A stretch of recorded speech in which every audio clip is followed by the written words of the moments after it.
Bonjour à tous, je continue les vidéos de quelques petits conseils, trucs et astuces pour le bien vieillir, le well aging et issus de la médecine préventive. Aujourd'hui, on va parler d'un quatrième concept. Je vous ai parlé de l'alimentation, l'activité physique, le sommeil et aujourd'hui, on va parler d'un quatrième concept qui est issu directement des neurosciences. Tout d'abord, je voulais vous dire que je vous recommande la lecture de ce livre du professeur Méningo Jean-Paul, qui est un ami qui nous a formés cette année, qui a créé le DU de médecine anti-âge à Créteil. Certains d'entre vous sont au courant, j'ai fait cette formation cette année, ça m'a passionnée et ce livre est certes très complet. Je vous ferai quelques petits résumés vraiment très spécifiques, notamment on abordera les 3 concepts qui activent le vieillissement en fait et comment réussir son vieillissement plutôt que le subir. Ça sera dans un autre temps. Mais voilà, professeur Méningo, je vous ferai des petites fiches récapitulatives. D'autre part, je vous fais des vidéos vraiment, j'essaye d'être courte, concise et à la fois efficace pour que vous puissiez retenir quelques idées clés, quelques moments forts, mais je répéterai à chaque fois parce qu'encore une fois, c'est vraiment la notion de répétition.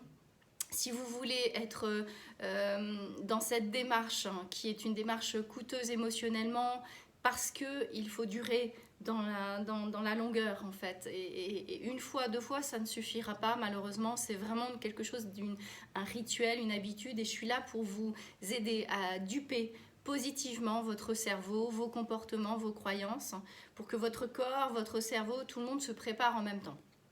Voilà, donc le format, j'essaye d'être courte, mais à la fois j'essaye d'être complète. Mais à chaque fois, il me manque des informations à vous donner. Ça me donnera l'occasion de vous faire d'autres vidéos. Aujourd'hui, un point important en prévention du vieillissement et pour la santé en général. Nous avons des petits bonbons, c'est comme ça que je l'ai expliqué à mon petit fiston, petite note particulière pour lui, voilà. Des petits bonbons, alors des neurotransmetteurs, voilà, comme des petites pastilles qu'on fabrique dans notre cerveau et partout ailleurs, mais essentiellement dans le cerveau, dont 2 qui sont vraiment très importantes pour la digestion, pour le sommeil, pour le bien-être, pour la mémoire, pour le moral. Donc c'est ces 2 molécules qu'il est bon d'activer chaque jour au quotidien et surtout d'en être conscient. Ne pas faire les choses comme ça par hasard. Il est important de savoir que quand on utilise notre téléphone ou tout autre réseau social digital, quand on fait un SMS ou quand on fait un mail pour communiquer ou recevoir une information, le cerveau ne fabrique pas, ne reçoit pas cette émotion nécessaire et ne fabrique pas ces 2 fameuses molécules magiques qui sont la sérotonine, qui est l'hormone de la relation, et l'ocytocine, maman ocytocine pour mon fiston, voilà, qui sont les 2 molécules vraiment essentielles dans votre quotidien. Alors comment les activer évidemment en réduisant ces expositions soit aux écrans, soit à la communication sans émotion, qui sont les mails, les SMS, etc., qui doivent rester des façons de transmettre une information. Le meilleur, c'est d'écouter la voix. Donc si vous pouvez passer un coup de fil à la place, c'est bien plus riche émotionnellement, évidemment dans ce but-là. Si vous avez une information professionnelle à transmettre, vous pouvez garder le mail, c'est très recommandé.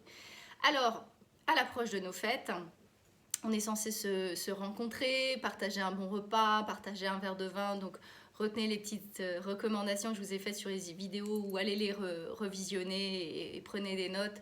Mais je vous ferai une vidéo qui récapitule tout ça. Quand on se rencontre lors des fêtes, il est important et plutôt utile, préventif, de créer des conversations plutôt que des discours un peu superficiels. C'est pas comment tu vas, qu'est-ce que tu deviens, comment ça va le boulot, etc., etc. Je ferai quelque chose de beaucoup plus complet la prochaine fois. Mais quand on pose ce genre de questions, le cerveau va tout de suite chercher une réponse plutôt négative. C'est comme ça s'appelle un biais cognitif, le biais de négativité. J'en parlerai une autre fois. Donc je suis là pour vous apprendre à duper positivement votre cerveau. Orienter les questions, par exemple, raconte-moi un événement de ton enfance, de ton passé, où tu t'es senti pleinement épanoui, où tu étais heureux, où tu t'es senti bien, dans une colonie de vacances, chez tes grands-parents, à un spectacle de danse à l'école, ou dans ton travail, ou avec une relation amoureuse ou amicale. En rappelant ce souvenir à l'autre personne, vous allez créer vous-même alternativement ces deux molécules, parce qu'on va passer par les neurones miroirs, je vous en parlerai une autre fois.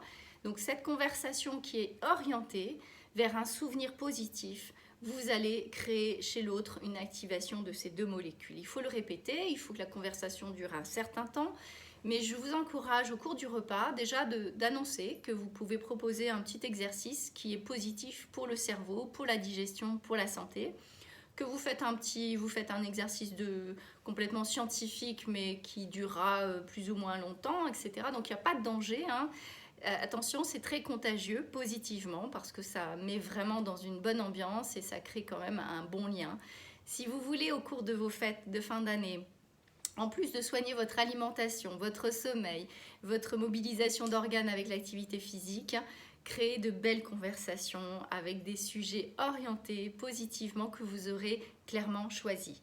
Je vous apprendrai tout ça en détail, mais c'était le 4e point, un format très flash, très réduit pour que vous puissiez avoir des petits outils et vous me direz en commentaire ou par mail, puisque certains d'entre vous peuvent me contacter par mail également, comment vous avez vécu l'expérience. Voilà. Belle préparation, je vous prépare de mon côté des petites fiches de mon année universitaire.